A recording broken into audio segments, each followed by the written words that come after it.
Everyone, please give a warm welcome to Thomas Sterling. All right, can everybody hear me? All right, thank you so much for the introduction. Pleasure to be here. Thank you guys for choosing this talk over all your other options. So a little bit about me. I have a small agency in Boston.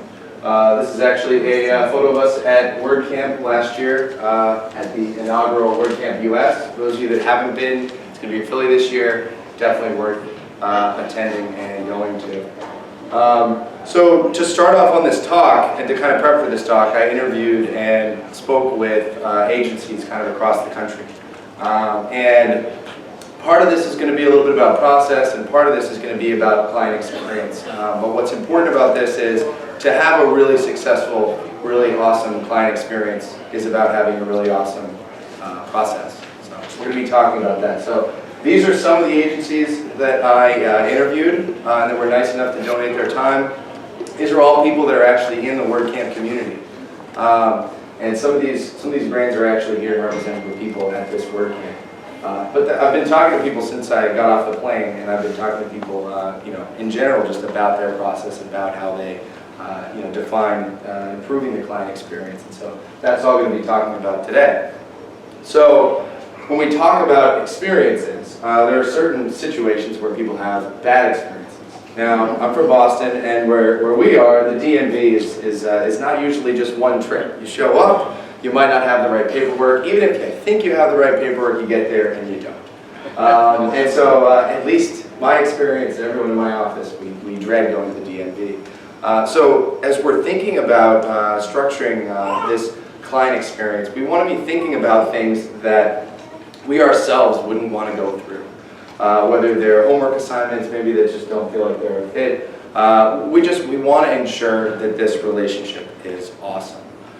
So as we talk about relationships and forming relationships, I think the first step in the client process is figuring out if it's a fit or not. And figuring out whether it's a fit or not, what does that really mean? How many of you guys have heard of like the ideal client profile, or something maybe that you use? Feel free to raise your hands. Quick show of hands. All right, for those of you that don't know what the ideal client profile is, basically it's about you sitting in front of a mirror, sitting in front of your team, whatever it is, and talking about the clients you've worked with over the years. And it's something that I try to do on a year-over-year basis, because you learn the most from your process and from about you and what you're providing in terms of a service from your customers, from maybe some bad experiences that you had, from some good experiences that you had, and pulling all that stuff in together. A lot of other things that a lot of agencies that we talk to do, which we do as well, is pre-qualification and screening questions. Finding out if that person or that prospect that's coming to you really is going to be a good fit. I mean, that last slide was kind of a joke, but you're forming a relationship. You want to be friendly with these people. You want to work with them. And so you want to make sure you're screening them properly so that they are actually going to be a client and that that's going to work. We also talked a little bit about thinking about ways to follow up with your prospects, and a lot of agencies are doing really good kind of marketing automation with following up with their clients. So that can be the give to get kind of model, where before a client signs on, before they join you, before they sign their contract, maybe you're sending them a follow-up email thanking them for reaching out, and then maybe giving them tips as they're going through their process and getting started. Just making sure that you're following up and you're communicating with them early on is going to prove to be helpful as you go further along. And then the last piece is the budgeting part of this. I was on a panel yesterday, and that was one of the things that we talked a little bit about. That's really, I think, a really essential part of whether they're a fit, right? It's going to be personality, but it's also going to be, can they afford your services? And so I'm just going to talk quickly about budget, because that's a conversation you want to get out of the way early on. And sometimes people, and this happens all the time, don't want to give you their budget because they feel like as soon as you tell them, hey, I've got $10,000 to spend, okay, well, then you come back and say, well, that's how much the project's going to cost. But one agency person I talked to sort of said it like this. If you go to your auto mechanic, and the auto mechanic says, the transmission in your car, needs to be replaced. What's your budget? Well, that doesn't feel right? Because there should be some established cost there. But we're not doing that. We're doing a creative process. And so one of the things that I usually tell clients is, let's talk about where your budget is. And in some cases, you might want to phrase the conversation like this. Have you set aside a budget for this? Is this something that you guys are planning on doing this fiscal year, next fiscal year? And if they won't give you a budget, then give them a range. You might say, well, a project like this costs anywhere from $5,000 to $20,000, depending on how we do it. Where are you in that budget? Are you closer to 5? Or are you maybe a little bit closer to 20? You're somewhere in the middle? And you'll find that clients are in some cases responsive to that. If they're not, and they don't want to give you anything, you might want to consider not taking that next step towards a relationship because they maybe haven't done the research. And you don't want to be going on an uphill battle for that. So then we get into kind of setting expectations. So maybe we agree and we know that it's a fit. We know that we're moving forward with the project, or at least towards the proposal stage. So we're going to want to be thinking about how this is all going to work. And I think one of the first things that we want to think about is figuring out ways to break what they may be thinking about as a one-off or a project as more of an ongoing relationship. The budgeting conversation may lead to well, let's talk about phase 1. That fits within your budget. Phase 2 is maybe some of these needs versus wants. Maybe we'll build the wants in at a later time. And by phrasing it that way, you're not pigeonholing yourself into, all right, we're going to build a website, we're going to launch it, you're going to own it, you're going to manage it, you're going to be able to do everything, because WordPress is great, it's a phenomenal tool, but if you're phrasing the conversation right, you do want to make sure they understand it. Your goal is not to just do a one-off, but to have a relationship with them and to support them, whatever that support need is. Then talk about kind of the proposal side of things, because some people we talk to, their proposals are a little bit more vague, they're a little bit more, they leave themselves open for potential pitfalls. So things to be thinking about, and this is important, you're structuring that kind of bond and that relationship. How you're going to build it. Sometimes you build a website, you're building it on top of something, maybe it's a semi-custom design. If you don't tell the client and then that comes up later, it could become some kind of a breach in that relationship. So that's something you want to be open with. And also how you're going to charge, how you're going to break that up, how you're going to set it up in a way, is it going to be milestone, is it going to, all those things you've got to be clear with. And then talk about kind of how you're planning on managing the project, how you're planning on doing project management. We've all had clients, I'm sure, where you start off and you think you're going to allocate a certain number of hours and they're calling you every day. Well, you can't necessarily address that down the line if you didn't set that expectation at the beginning. So again, just trying to make it so that all these things are positives when you're in that sort of honeymoon phase, if you will. So one thing that we do as well that I think is good in terms of setting the clear expectations is, here's an example of a thing we did. This is like version 1 of our, what we'll call kind of a playbook. And this is version 2 and we're working on version 3. Basically what it is I can talk to, or I can meet with a prospect, I can talk to a client when they get started, and everyone ends up with their own kind of project plan. This is how we do it, and we have certain tiers or certain levels of service.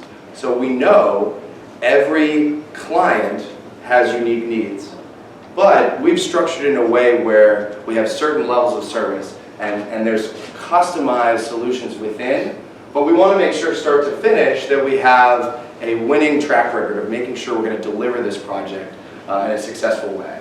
So I did find when I was interviewing other agencies, some of them really were more, well, every project's custom. I don't want to cheapen it by making it seem like it's a package or it's a service level, but what I found over the years is if you break it out this way, you know the expectation's clear in terms of what they're going to get, you know that they're clear on what all that stuff is, and you're not reinventing the wheel with every proposal that you're putting together.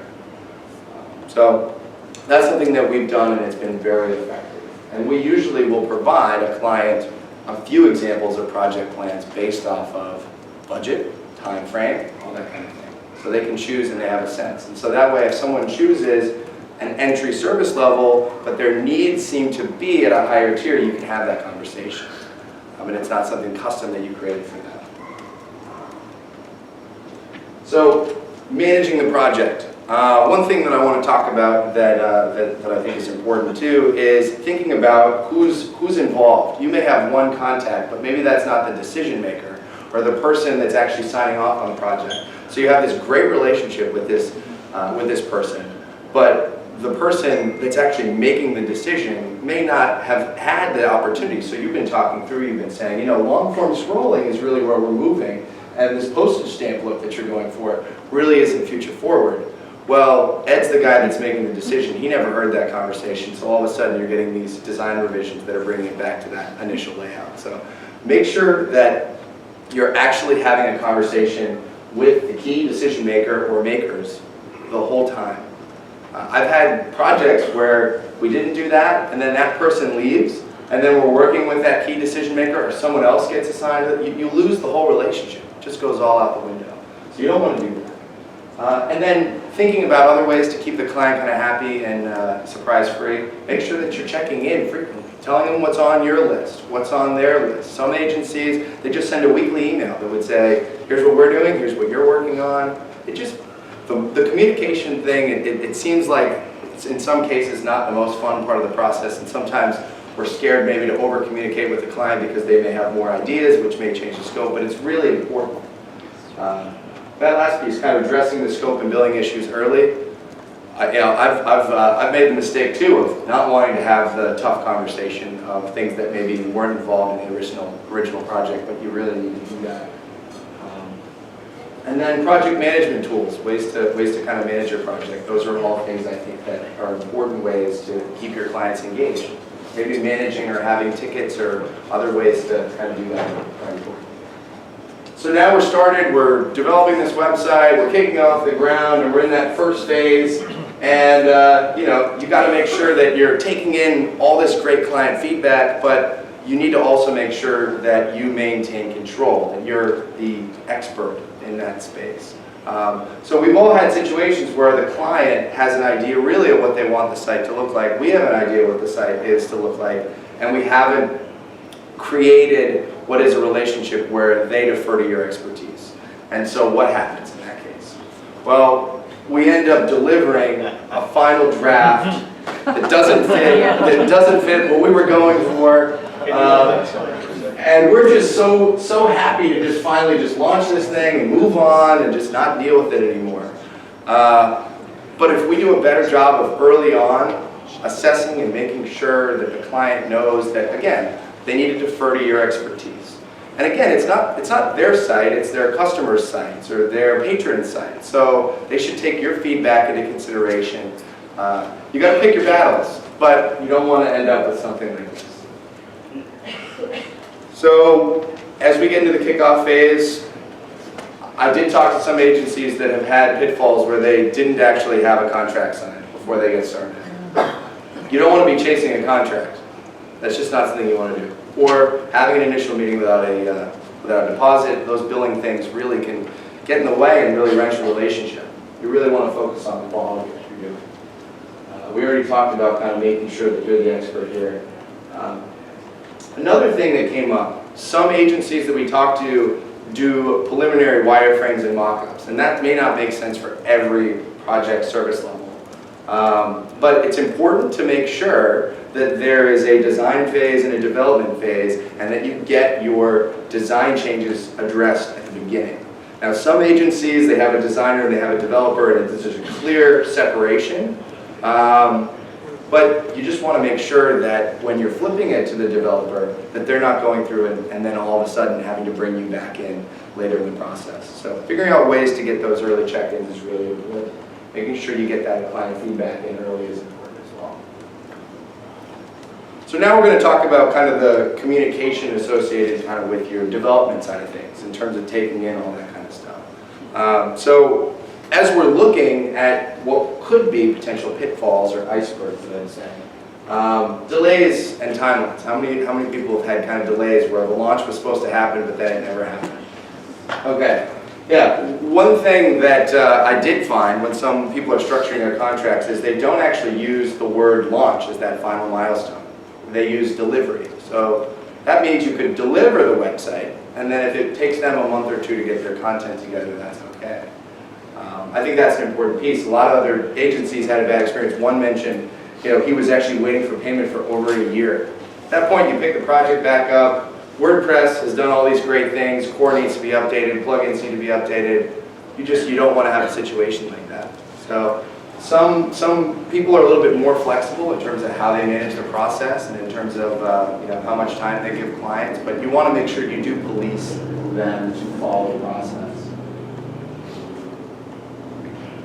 So after we're done with development and we're ready to launch, things that we want to think of that are going to make this project successsul are actually bringing your clients into that process. Yes, you have a question? So just backing up for a moment, I remember several times I've had, like everything goes really smooth, but somehow they thought I was going to develop the verbiage and the content, like that seems to drag it down. Do you make it like really clear in several spots in your contract that the client will deliver the verbiage that they want for their pages?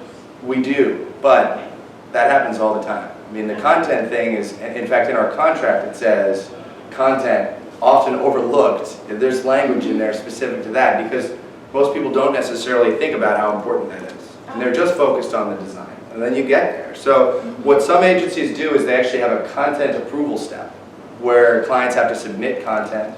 Or at that phase, if they don't have the proper content, they'll say, okay, we're going to engage a copywriter. And then the copywriter will submit a deck. It's not tied in with the design. They approve that and then you move forward.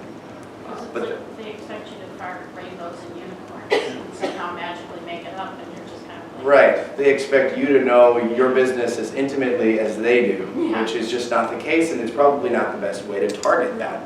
But that's where you have to have everything in contract and detailed, right? Mm-hmm. Everything. You do. All And you those need to ad make hoc. sure that you're addressing all these concerns in a friendly way. It's easy to lose your patience and just be like, listen, this was in I have a situation right now. There were things outlined in the contract. There are things that are outlined in email. And there's just some miscommunication between what we've agreed on and what the final product is. And so that's where you kind of need to address it with a smile, whatever you can, and try to say, okay, well, great. This is Joel. Joel writes content. We're gonna bring Joel into the conversation here, and see if it's a fit. If not, maybe you do actually need to write that content. We have, in some cases, authored and written some content for the overall global messaging of the site, and we do include that in our contracts because I think that's important.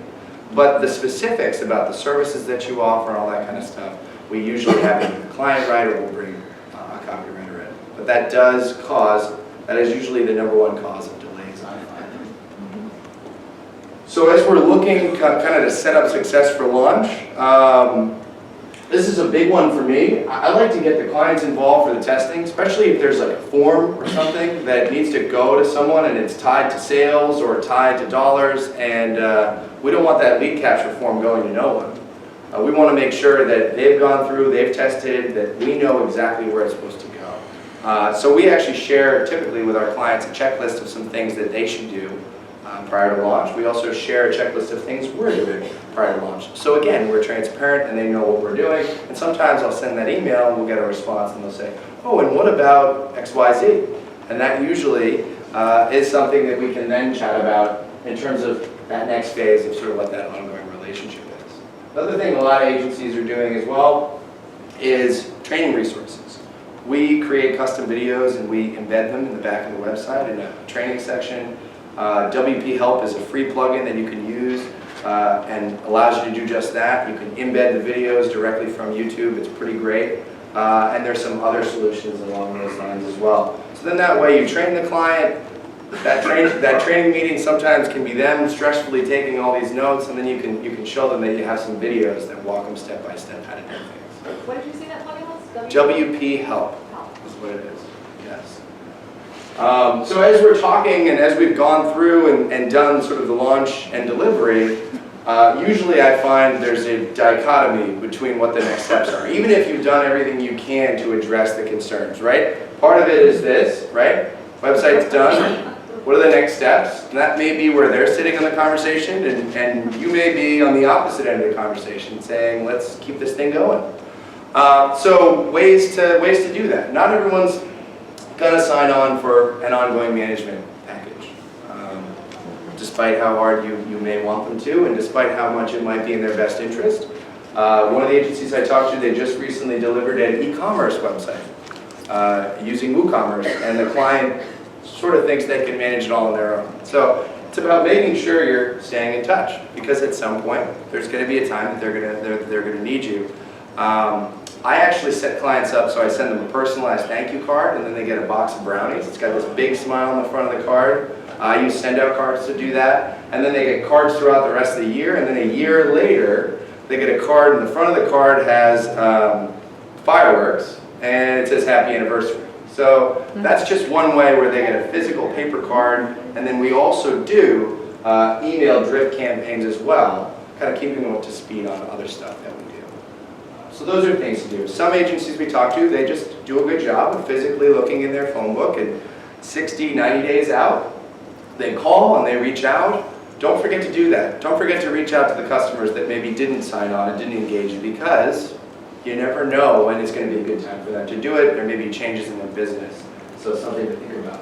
For support, we offer tiered plans.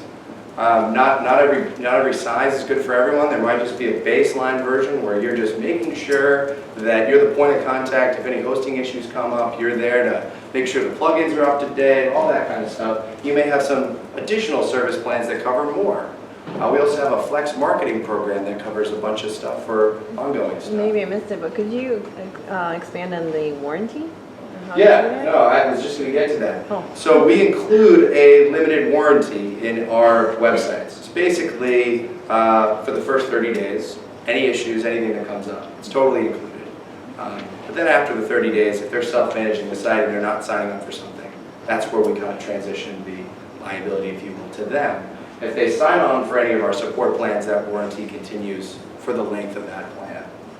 Other firms keep a warranty for, there's either no warranty, there's a warranty up to a year. It really depends on what's a good fit for you and what you're producing, and whether it's a vanilla brochure site or it's something that has a lot of hardware that is a lot more liability. So it's something to think about. But some of the agencies we talk to do a really good job of version rollouts. So even though the client maybe thinks the website's done, they say, okay, well, here's what we're thinking for 1.1.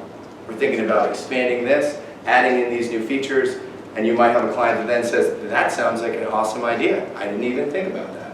So you don't have to end the conversation just because maybe they think that the website's done and it's launched, because that creates that ongoing kind of engagement. And if you get them to sign on for, let's say, a 1.1, then they'll probably be ready to do a 1.2 as well. So something to think about. So in terms of, before I break into questions, I just have to say, and I have to thank kind of the WordCamp community, because all the information that I got, I spoke to agencies that are selling websites for $500 and up, to even websites and agencies that are charging $100,000 per WordPress site out. And the processes are very similar. So I would say don't undervalue yourself, don't undercharge. And feel free to talk to other people that are in the community about what they're doing, how they charge for things, how they break out the cost of things, because there's a lot of really, really good experts here. And I will say, I went into this saying, hey, I think I have a really great process, and I still do, but I knew that I was going to learn a lot along the way, and I've learned a tremendous amount from other people in this community. So if you guys have questions, I'll break into this, and then I have a slide with tools. Sorry, I have a lot of questions. Go ahead. You always hear people say, quoted as a project or quoted by hourly. What do you recommend? And there's always, my experience, I try and do it by project, but you always gotta, what's the hourly? So, right. But it's different, because you have a team of who's going to be the graphic designer, who's going to be the programmer, right. who's going to be content collector. So you could wrap it up and do it one fee, but what do you recommend, and what have you found? So the question, for anyone that didn't hear, was just quoted fixed fee versus hourly, and the permutations associated with having a team versus outsourcing different components. Mm-hmm. If you're outsourcing different pieces, maybe you're just doing the design, but someone else is doing the development. In many cases, it's good about being upfront about that, because you don't want to end up having to eat the cost that you agreed to early on because you didn't communicate that. So I would say be very transparent about that. For what we do, we do an hourly, we do an overall fixed estimate that covers the length of the project, that covers the length of that kind of project plan, if you will. But then we will transfer them into an hourly relationship after that. So they know if they get everything done during what we think the project is going to take, there's no additional fees associated with that. But if they need additional consulting, then we do have that flexibility. So there's a little bit of a buffer there. Because hourly can go either way. Sometimes it works out, sometimes it doesn't. If you really know what you're building, usually the fixed fee is a better way to go about it from what we've found in our experiences. Questions? No, just a comment when you said ongoing customer relationship. So pretty much everywhere I work, I always set up a Google alert on my customers or potential customers.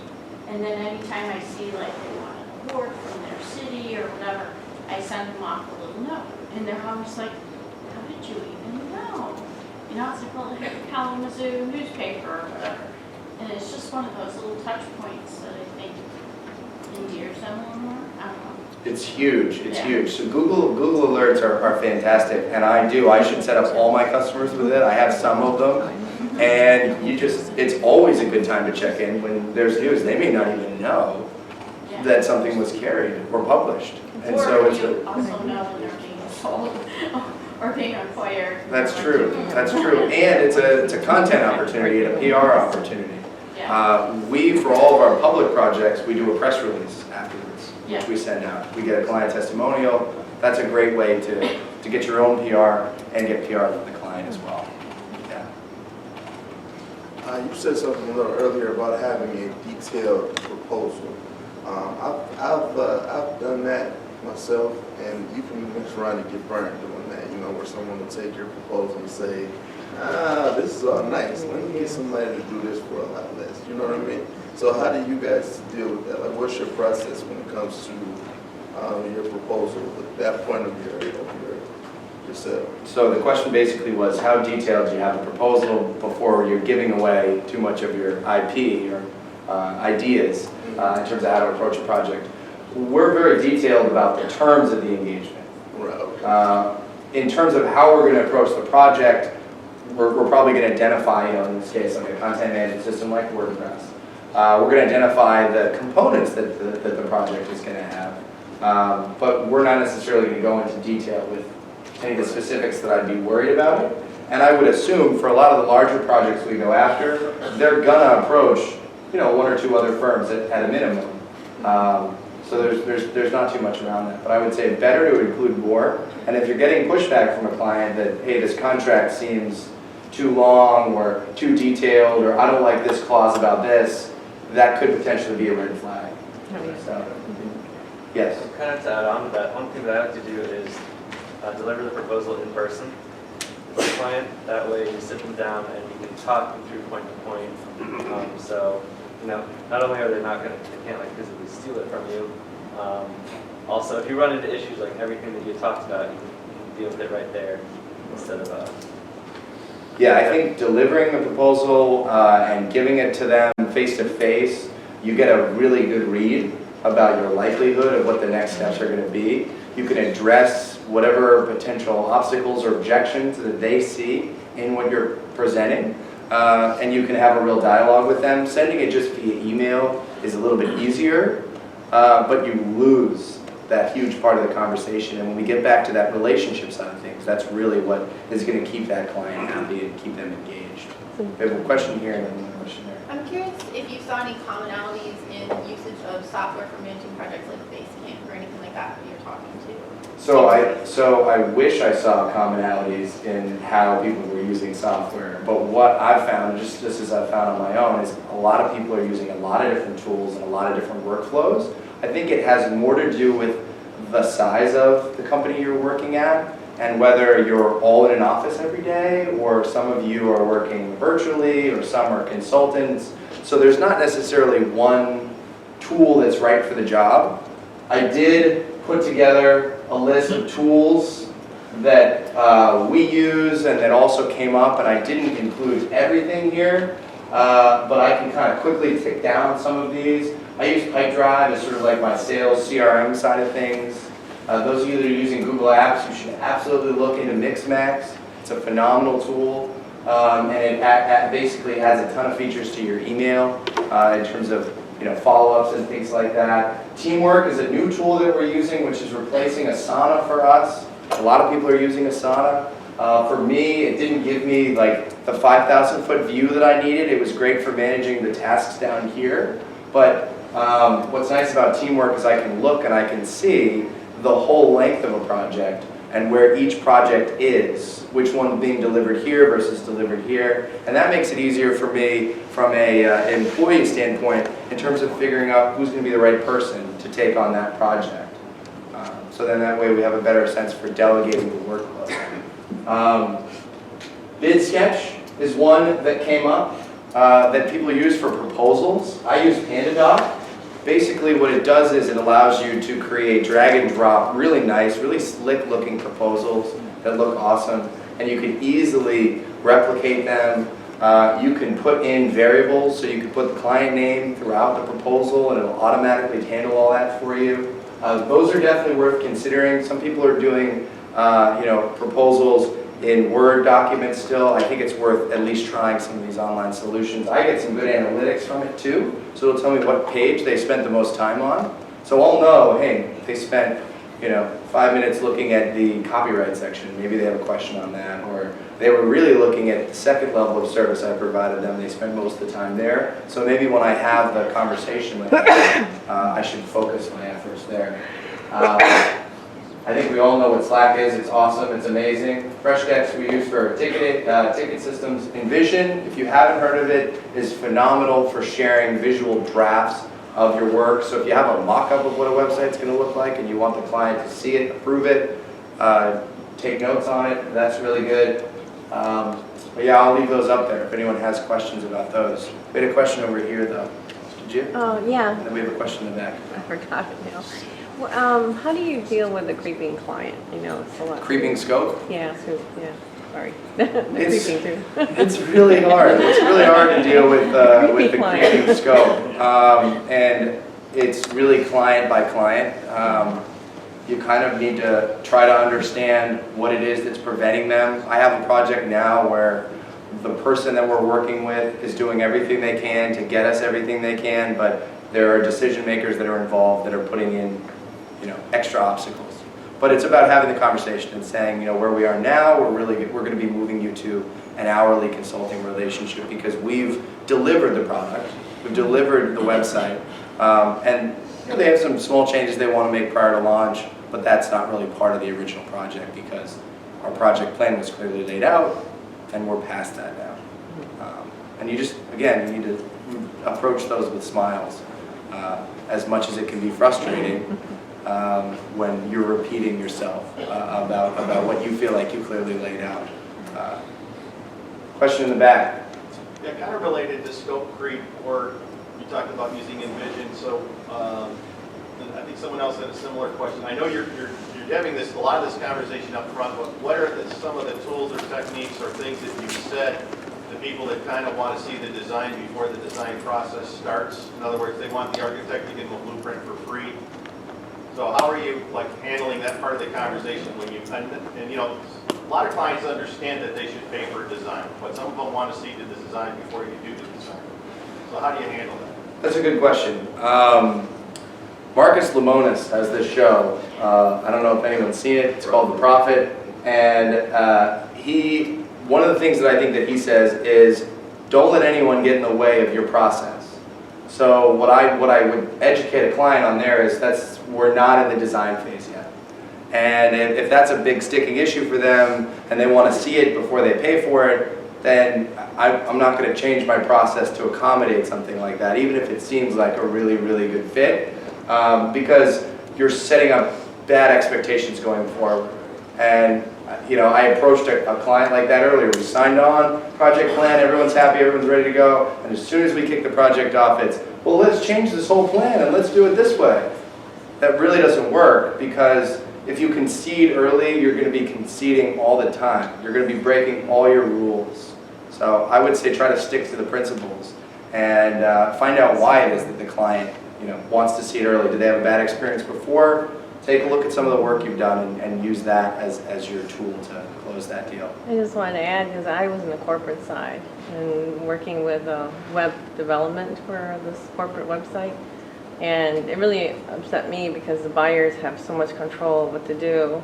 But 2 people bid on it and showed their creative. And the one that showed the creative that I thought was the best didn't get the project, but yet we saw their creative being focus grouped.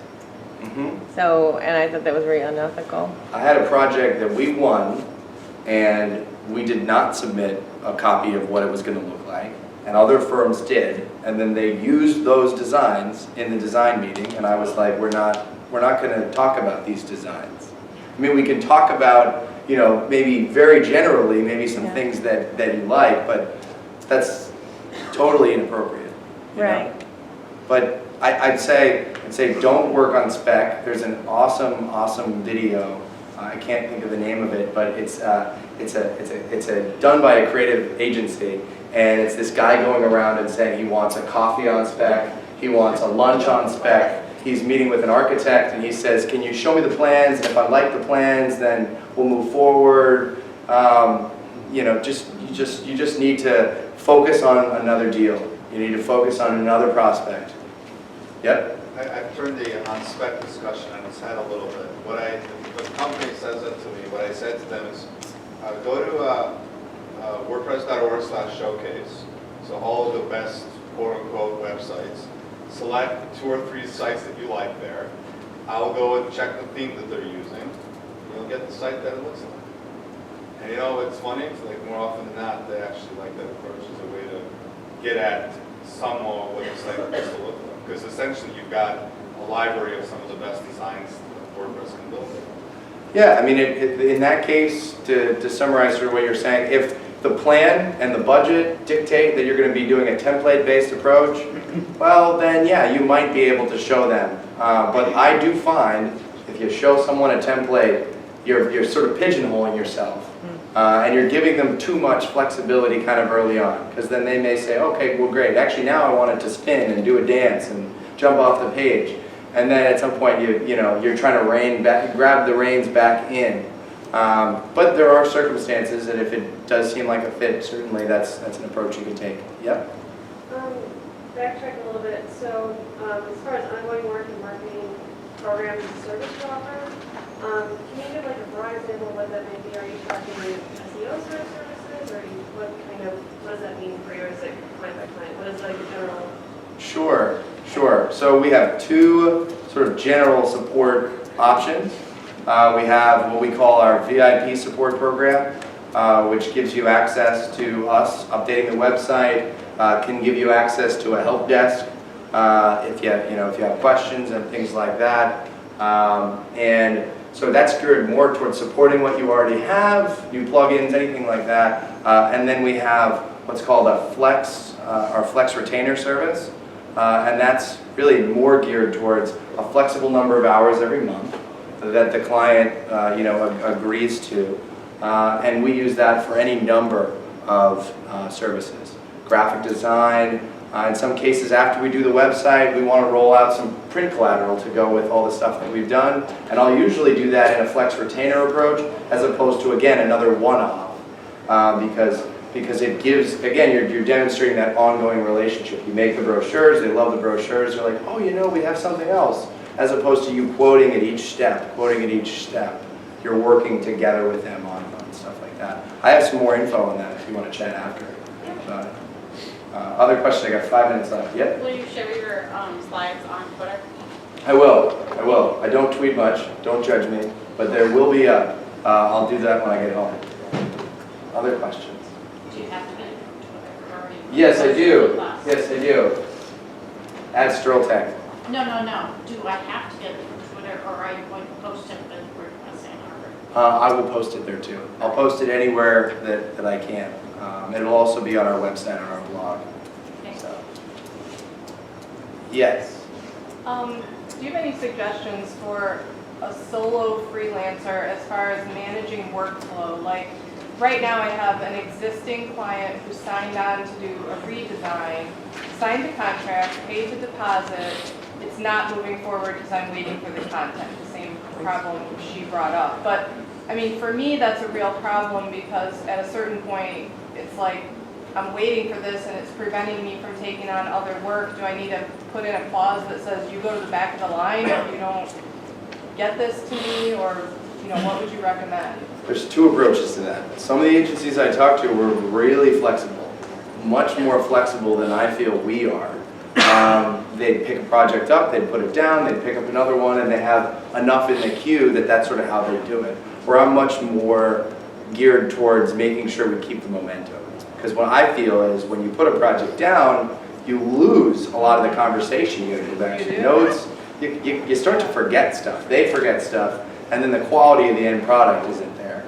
So what I would say is part of the pre-qualification should be figuring out how much content they have and introducing the conversation about maybe bringing in a copywriter or something earlier on, and also figuring out what your billing terms are. If you're billing a large amount for the deposit, they've invested a lot more into it, and you're a little bit more comfortable if they don't. If it's all even, and it's a deposit, and then it's 5 milestones, or whatever the payments are based off of that, then yeah, you're really waiting for that payment for that next milestone. No, I mean, it was a large deposit, but it's making me feel uncomfortable that, like, hey, any day they could show up with the content, and then if I'm working on 10 other things because I've been sitting around waiting for them, not knowing when it's coming, it Right. puts me in a bind. Like, as one person, I only have so many hours in the day. I don't have a whole team of people that I can.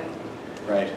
In some cases, what we will do if a client doesn't hit their content milestone is we'll deliver the website with a certain amount of content that's already there. We'll put more MIPSum in places where they don't have it. We'll deliver it, we'll put it in a staging area, and then we'll say we can train you, get you set up. And then when you're ready to put your own content in, if you need our help, we can do that too. Okay. Because at some point, that content roadblock, you need to figure out a way over it. And they do too. Sometimes seeing the website, it's like a canvas. It gives them inspiration for what content they need to write, where that Word doc that they're staring at really isn't getting them any further. So that might be a way to do it. Yes? So given that there is a real cost in a lag on a project, having to pick it up, things are forgotten, did any of the agencies charge like a resurrection fee or some type of extra fee that's built in on the front end if the client delays past a certain milestone? That's a critical path. That's a great question. So he was asking if there are any agencies charged for like a stop fee or a resurrection fee. And the agencies I talked to did not, and I've tried to figure out a good way to do that without cheapening the conversation or, again, ruining the relationship. It's hard. I think it's better to think of it as what your process is going to be and when you're going to be delivering the product, and if there's certain things that were missed along the way, you still need to be able to deliver the product and provide a solution for the next step to complete it, whether it's on their own or whether it's engaging you for that next phase, or hopefully in more of that sort of long-term relationship side of it. Great. All right, thank you very much. Oh, one more question. Sorry, I didn't. On her point, what is the best way to really, do 50% down and then percentage? What is the common, or what is the right? I would not do 50% and 50% at the end. I would tie it to milestones. We can chat a little bit more about that, but I think I'm out of time now. So thank you guys very much.